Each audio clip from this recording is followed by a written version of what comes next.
What's up, New York Mets fans? It's your boy CP, and welcome back to the True Mets Talk post-game show. Our New York Mets are victorious here on August 5th, 2024, and I am absolutely ecstatic. I took a month, or a week and a half, I should say, of a break on the channel. I was traveling. I was keeping up with all things New York Mets, the games, the MLB trade deadline, and I finally can come back on here and talk about a team that has broken through with the bats, especially with runners in scoring position, to win by a score of 6-0. What an important game for our New York Mets. They take the season series victory over the St. Louis Cardinals, which is absolutely huge, especially when you talk about such a tight NL wildcard race.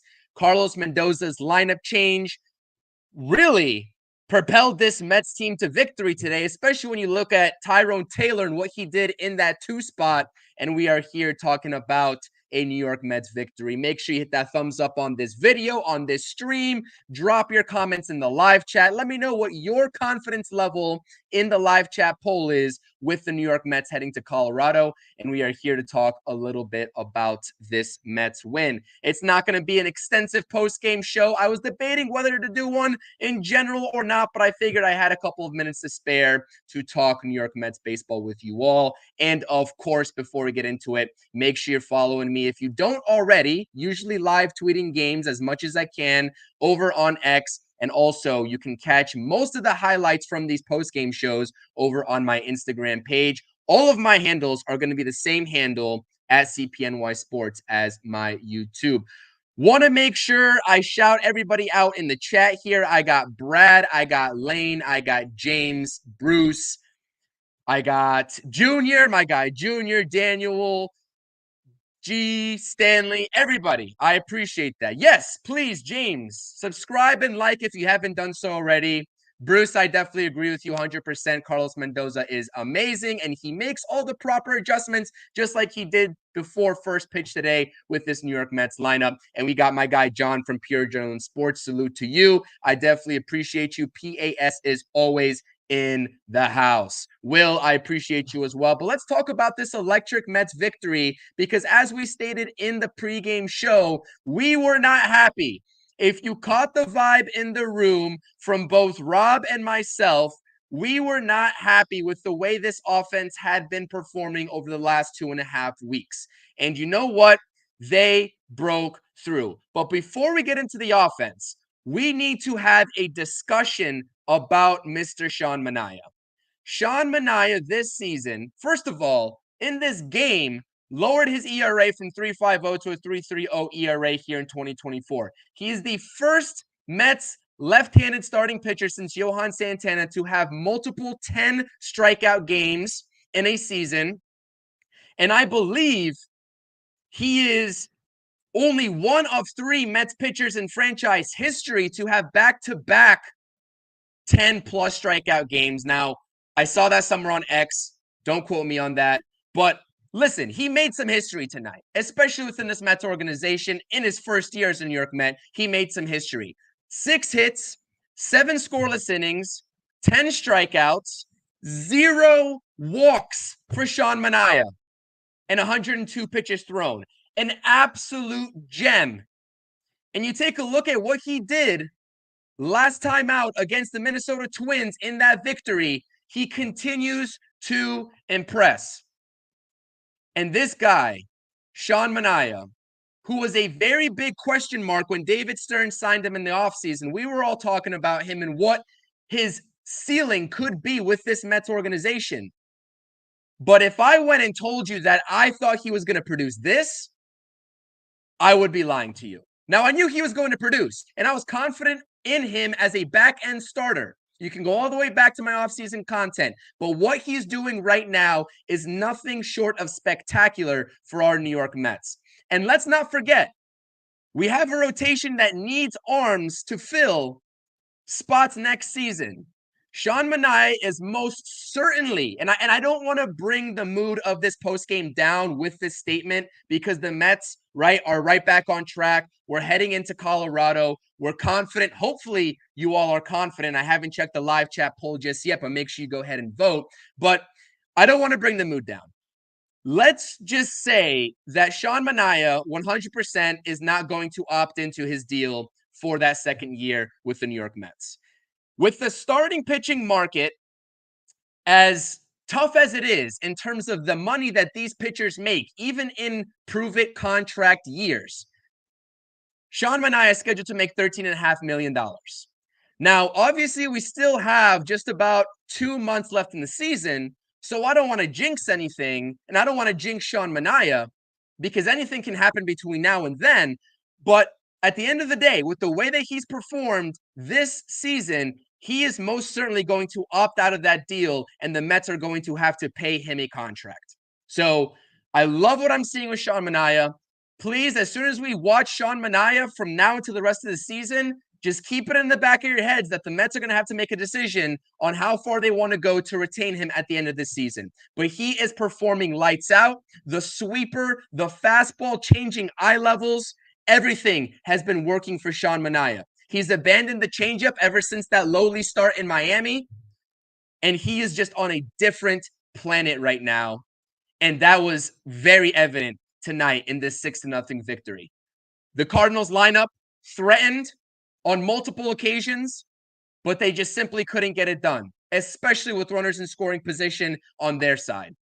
Sean Manaea got the timely strikeouts. He got the timely fly balls.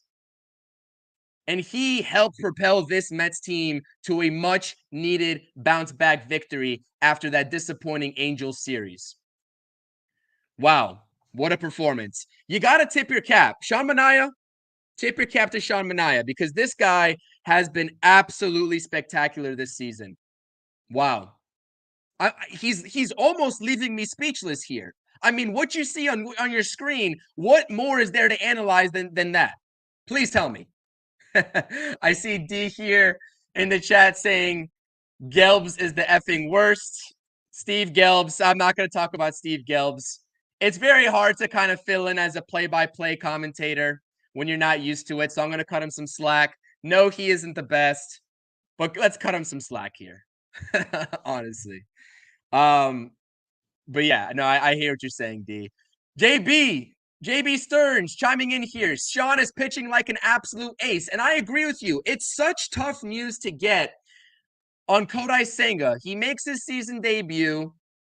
He injures himself, and you don't have him for the rest of the regular season. Tyler McGill with his inconsistencies. You need guys to step up. And until most recently, Luis Severino has been that guy. But Sean Manaea is in a different, like I said, on a different planet right now. And you need to recognize him as one of the best Mets rotation arms at this very moment. And we'll talk about Luis Severino here in just a second, as he will be pitching for the New York Mets tomorrow. But guys, please spam those thumbs up. Keep dropping your thoughts in the live chat. Let me know what you think about this victory. As soon as I come back from vacation, our New York Mets get a much-needed victory from a team or against a team that is right behind them in the NL wildcard standings. I love it. That's what I'm here for. Bruce, he's the Manaea. I think you're missing a letter there, but I know what you're saying. Absolutely, 100%. 10 strikeouts, 7 scoreless, a stud. Appreciate you, Ethan, being in the chat. Appreciate you, Darren, being in the chat as well. My guy, Darren, member of the CPNYSports YouTube channel. Wow. What a great victory. Doesn't it feel good to start Monday off with a Mets victory? We can go to sleep peacefully tonight because I know a lot of us, including myself, were up all night the last 2 nights trying to make sense of why a team like the New York Mets in the middle of the wild card race is losing a series in back-to-back games to a team like the Los Angeles Angels. So what a bounce back performance today from not only, well, I just say Sean Manaea doesn't really need a bounce back because he's been spectacular, but what a bounce back performance from these bats. 100%. And then you got Mets fans like this who are also rightful in what they're saying. It's just one game. Sorry, got to show more. I hear you. I really do hear you, Easy. I do. And that's why I threw the live chat poll up there, because when you have a Mets offense that struggles with runners in scoring position, even though they're only 2-7 today, but the process was a lot better, it's going to take some people a couple of games and some consistency to jump back in terms of being fully confident. But for me, I was confident going into this game because, like I said, when you take a look at the Mets offense as a whole collective unit in 2024, they have shown that they are one of the best offenses in the entire league, even with a really dry spell in the last 2.5 weeks. So that shows me that that's not going to progress much further, and that's not going to sort of derail this second half. And you got contributions from guys like Alvarez today. He goes 2 for 4. We've been having conversations. I know Rob in particular has been having conversations about Francisco Alvarez and his recent struggles. Great to see him get on with 2 hits. Harrison Bader keeps on raking no matter what the situation is. He's also, along with Sean Manaea, a re-sign candidate. A guy that's on a short-term deal that David Stearns took the chance on this offseason in what was a weird offseason, and now we're talking about re-signing these guys. A lot to break down, guys. A lot to break down. Carlos, I appreciate you being here. Hit that thumbs up, guys. G-Money Stacks, I appreciate you being here. Thank you so much. Carlos is saying Mets missed you, CP. I hope they did. And it sure seems like they did because they came out swinging, no pun intended, today. And Andre Palante was not an easy task. I said it in the pregame. He had very good success, and he's had very good success in the last 2 years as a reliever against the New York Mets. But the Mets got him out of there quickly, and it all started in that 5th inning with Mr. Harrison Bader doubling down the line. Francisco Lindor, another base knock for him, draws a walk. But Tyrone Taylor, this is what I want to get to with the bats here. Like I said, this is not going to be an extensive post game. I've got about 20 minutes of spare time here to talk to you all. But I figured the vibes are nice. The vibes are up. Mets fans, this is what we wanted to see, especially after the last couple of games. Welcome back. Thank you so much, JB. I appreciate you. And this is exactly what I went into in the pregame, with Palante having good breaking stuff, as Drifter is saying here. It was no shock. The knuckle curve, you saw that multitude of times. His cutter, his sinker. He's got a great arsenal, and I was very curious coming into this game how the Mets offense would respond, especially after really making Mr. Canning look like a Cy Young Award winner in Game 3 in that Angels series. And they responded in a great way. So yeah, this was not an easy task. It was never going to be an easy task, but the Mets made it look like it was an easy task. So I think the gist of what I want to get through in this postgame, though, regarding this offense is that I know it's hard to keep faith, especially when you see an offense going back into bad habits. You see guys failing with runners in scoring position consistently. It seems like nobody outside of JD Martinez can get the big hit over the last 2.5 weeks. And I'm not here to tell you all how to fan, but if I know this offense and what they've done to claw their way back and help this team get back into the NL wildcard race, I'm very confident they get out of it sooner rather than later, excuse me. So hopefully, like MEZ was saying, this is just the tip of the iceberg in terms of what we can see in a hitters-friendly ballpark in Colorado. And I'll talk about that matchup here in just a second before I get up on out of here. Busy night for me. I apologize. Like I said, Rob couldn't make it as well. We really wanted to be on here, but he has some errands to run. And so I am here with you today as a solo. But it's long overdue because, like I said, I've been gone for the last week and a half, and I've missed a lot in the Mets world. Hit that thumbs up if you are here. Subscribe to the channel. Trying to hit 900 subscribers on the channel. And keep dropping those comments in the live chat. Let me go ahead and take a look at what everyone's saying in the live chat poll real quick. Live chat poll. If you are a part of it on YouTube, if you're not, come over from X onto the YouTube. You can see on my timeline there is a YouTube link. Let's see what's happening with this live chat poll. My question was, what is your confidence level going into this Colorado series? Are you very confident with the sweep? Are you skeptical and waiting to see what happens? Or are you on the more pessimistic side saying more struggles will continue versus the below 500 teams?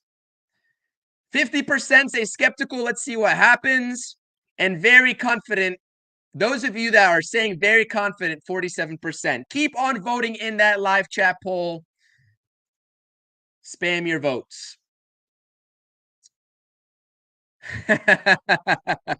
I hope he's here to see this. I hope he sees the replay. Honestly, I might screenshot this after I get off of here, and I might send this over to him.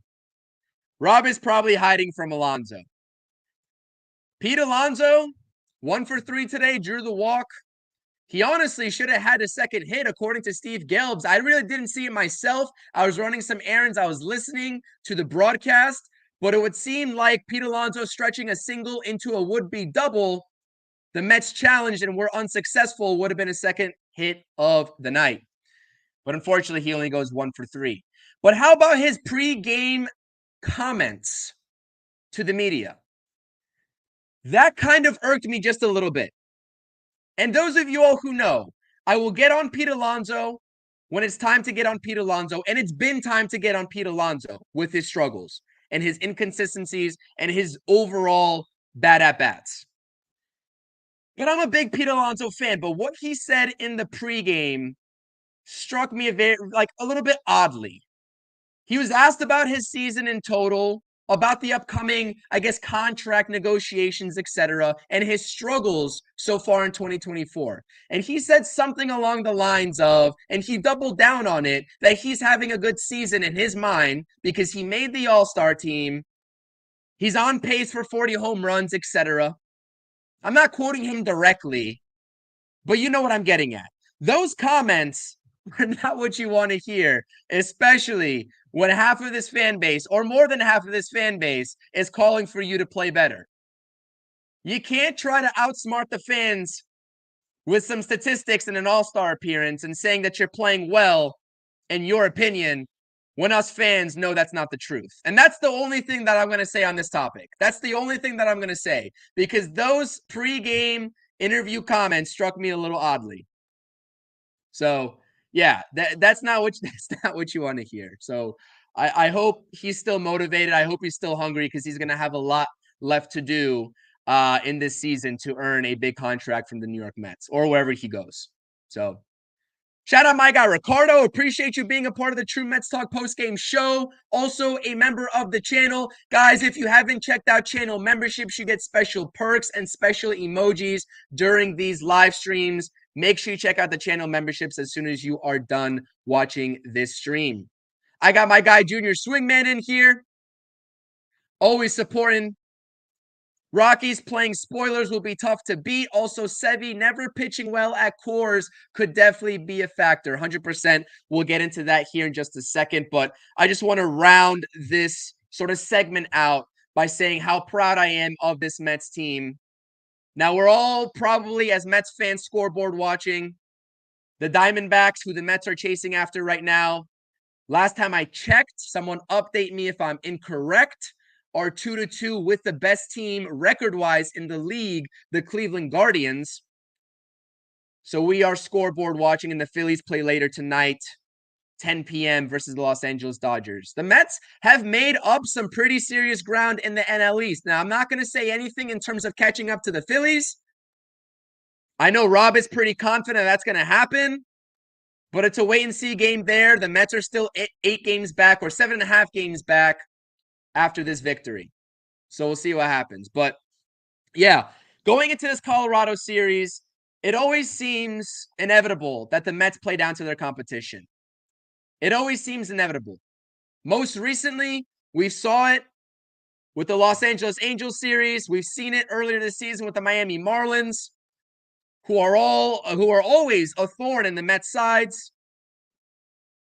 And you know what? They didn't sweep the Rockies the last time out at home. They dropped the last game where Mr. Toglia hit 3 home runs and 4 in that series collectively against the New York Mets. So the Mets they really should not be taking any competition lightly at this point. Doesn't matter what the record states, even if you're the Chicago White Sox, you can't take these teams lightly. They are in the MLB at the end of the day. And we all know what the Mets do against sub 500 teams. They play down to their competition. But like I said, I'm very proud of this victory. Let's talk about this upcoming series and this upcoming game tomorrow. In the tail of the tape, Luis Severino versus Kyle Freeland. Yes, sir. I got my guy Hector Blunt Thoughts here. I appreciate you, Hector. Great stream as always. If you guys are looking for in-game live streams, make sure you all are subscribing not only to Hector at Blunt Thoughts, but also Pure Adrenaline Sports, who's given the update here. 3-2 Cleveland, top 6. Great news. We're always watching those scores right there. Subscribe to both of those guys' channels. They do a great job with the in-game live streams for all your Mets in-game coverage. Big win tonight, though, Hector. Big win tonight. This was a statement win for our New York Mets. This was a statement win. And I'm so proud of them for doing so. Ricardo saying, CP, heading out to Colorado. I'm going to catch a few of the games while I'm out there. Ricardo, enjoy your time. That is one ballpark that I've always been wanting to go to. It always seems like the Mets hit well there, but the pitchers obviously inevitably struggle. It's always a high-scoring game, so I'm curious how this time around is going to go. But I'm confident. If I were to answer my own live chat poll, I'm confident. Give me the sweep. Give me the damn sweep. Because like I said, I do not think the Mets trend with runners in scoring position over the last 2.5 weeks is going to hold true for a long stretch of time. I don't think that's the case. The Mets have proven time and time again that they are a resilient bunch and that they can snap out of these funks in a blink of an eye, in a snap of a finger, however you want to say it. So I trust in this Mets offense. And I'm very, very confident in them going into Colorado. Now, hopefully that doesn't come back to bite me. I hope I'm not coming on here for a series recap talking about how I was wrong. I hope not. Manaea 100% performed like an ace tonight. He's honestly been performing like an ace more or less for most part of this 2024 season. 3.30 ERA. The whip was at 1.20 coming into tonight. I'm sure that's lowered as well. 10 plus strikeouts in back-to-back games. He is making opposing hitters' bats swing and miss right over the top. And that's what an ace does, Hector. You're absolutely right. I got my guy here, Taylor. Tyrone Taylor is in the circle of trust. Rob and I have been preaching that from the start of this season. He's had his downside stretches, 100%.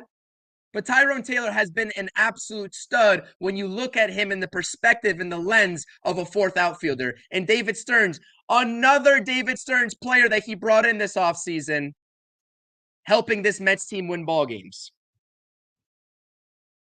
Bases clearing double. I mean, talk about a timely hit when the Mets needed it the most. Him and Taylor, or him and Bader in that inning. And then you get Jeff McNeil. I didn't even mention Jeff McNeil in the second half. That's how excited I am with this win. I didn't even mention Jeff McNeil doing what I love. If you are part of this podcast and these streams, you know that there's nothing more that I love than Mets hitters swinging first pitch on fastballs down the middle in the strike zone and getting good results because of it. And guess what? Jeff McNeil did that today. And he hits a solo home run.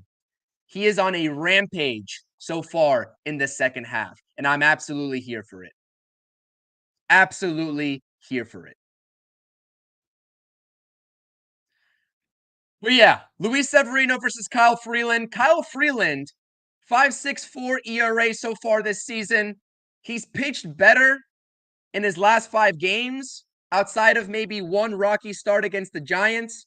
I'm full of puns tonight. Rocky start. I apologize. I don't mean to be cracking jokes up here. But hopefully some of you all think I'm funny. But like I said, when you have these pitchers, you can't just look at the ERA at face value.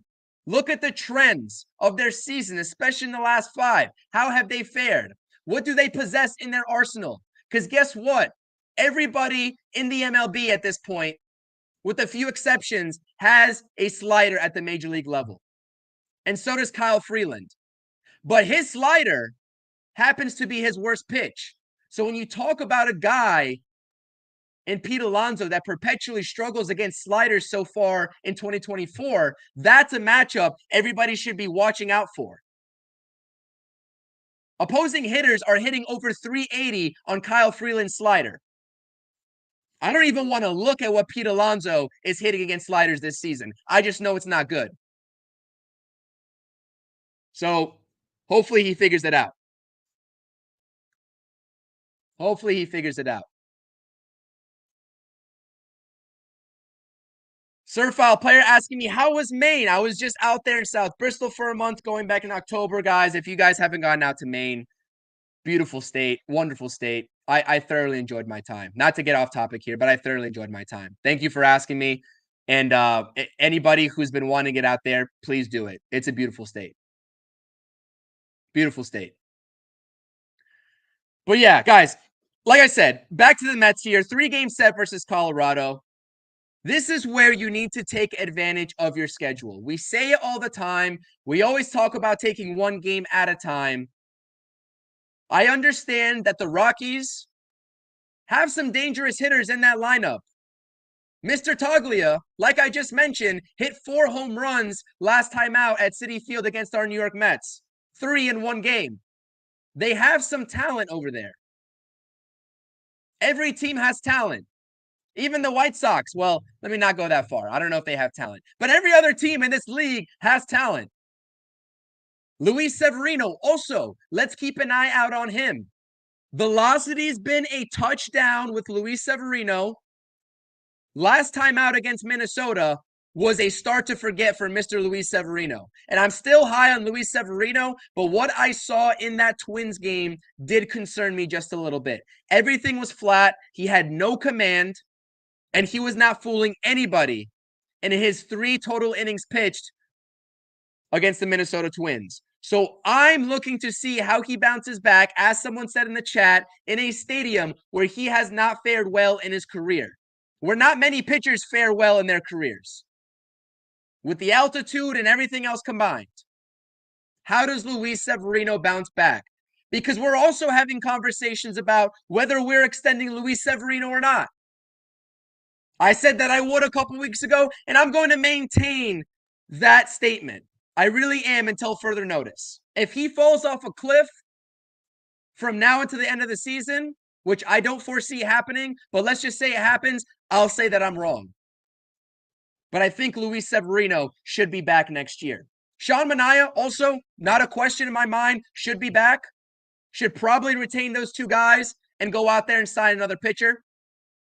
Hopefully a top-of-the-line pitcher, and that's how ideally you would fill out the rest of your rotation. Maybe a call-up in between, Mr. Brandon Sproat. But a lot of things the Mets can do between now and the 2025 season as it comes and relates to the rotation. 100%. Hector pointing out Pete Alonso taking better at-bats today, getting that base knock. Should have been 2 base knocks. Absolutely wasn't chasing and drew the walk. 100%. 100%. Those damn sliders. Those damn sliders, D. Appreciate you, Junior. The update 3-3 D-backs and Guardians right now. An NL wildcard game to watch out for. Obviously for the D-backs and not the Guardians because they are in the AL Central. But the New York Mets, after dropping 2 to the Los Angeles Angels, are now, well, depends on what the score holds up to be, are 1 game out of the 3rd wildcard spot. But yeah, like I said, I'm confident. I'm going to close this poll here in the live chat. Hopefully I gave you all enough time to vote in this live chat poll. Final results are as such with 37 votes coming in. 51% of you all are skeptical going into this Colorado series, waiting to see what happens, especially with the Mets' struggles over the last 2.5 weeks ever since July 14th. 45% of you are very confident in a Mets sweep. And you know what? I'm going to insert myself right there in that 45% because I am confident in a Mets sweep. And I hope I'm not regretting saying that. And I hope I'm not a jinx. But I'm very confident. In my absence, I know a lot of people, like I said, have been dooming and glooming. I am not going to be one of those people. I know what this Mets offense is capable of, and everybody else should too. We'll see what happens. 3-game set starts tomorrow. The Colorado Rockies are on an off day today. They did not play today. And with a very bizarre scheduling from the MLB in this makeup game today, the Mets are traveling many, many miles in the span of just 2 days. So, wow, I just can't get over what we saw from Sean Manaea. I just can't get over what we saw from Sean Manaea. Major props. Major props. But that's going to wrap it up for me here. Like I said, a very good bounce back win. I say a statement win. M-Easy begs to differ. But at the end of the day, this was an easy victory. This was a victory that the Mets got a lead first, and they never looked back. And I know I didn't mention anything about the bullpen. Love the way Ryan Stanek looked like today. I really loved what Ryan Stanek possesses. And if you go to the community tab of my channel, I made an off-season video about Mr. Stanek when the Mets were originally interested in him, and I had nothing but good things to say about Mr. Ryan Stanek. You can go back and watch that from 6 months ago during the offseason, and we saw what he possesses today. Obviously not his first appearance as a New York Met here, but if you look at the way that split finger was moving today, a lot of swings and misses. He's got 98 in his back pocket with the fastball. As I mentioned in the pregame, both Stanek and Brazoban were huge gets in my eyes, regardless of how they've done so far in 2024. Brazoban better than Stanek. They are going to play an integral role in this Mets bullpen moving forward, obviously. And the Mets, as I mentioned in pregame as well, like I said, a lot of overlap between the pregame and the postgame. So hopefully you all caught the pregame on either Rob or my channel. Reed Garrett is on his way back. Sean Reed Foley is on his way back. And Daniel Nunez also is starting to throw with no pain, which is fantastic news. I am not concerned with the stat lines of these guys that are making these rehab starts. I know Reed Garrett has struggled and did struggle in his last appearance, but the fact that we are getting reinforcements back is a great sign. And you couple that fact with Edwin Diaz looking awesome today and getting some work in a blowout game. Stanek looks great. These guys look good. This bullpen looks competent. I love it. I appreciate you all being here with me. We got a prediction for a Severino contract, 3 for $60 for Sevy. Those damn D-backs take the lead back over the Guardians 4-3. Bruce, when the Mets are rocking, the Thunder is popping. 100%. Of course, Luz. I am always here to provide some entertainment here, especially after a Mets victory. We do not shy away from Mets post games, whether it's a win or a loss. And I just hope that each and every time out on the stream, you all are enjoying the content. And if you do, whether you're on X, come over to the YouTube and subscribe. Or if you're already subscribed, continue to hit that thumbs up. I definitely appreciate it. It means the world in terms of the growth of this channel. It means the world. Like I said, continue to hit that thumbs up. Subscribe. Follow me over at CPNYSports on X and Instagram. Let's ride this victory. I know it's one game. I 100% understand. But let's ride this confidence into this Colorado series and take a series from a team that you have no business losing a series against, like you did against the Los Angeles Angels. Keep stacking wins. Keep playing sound fundamental baseball.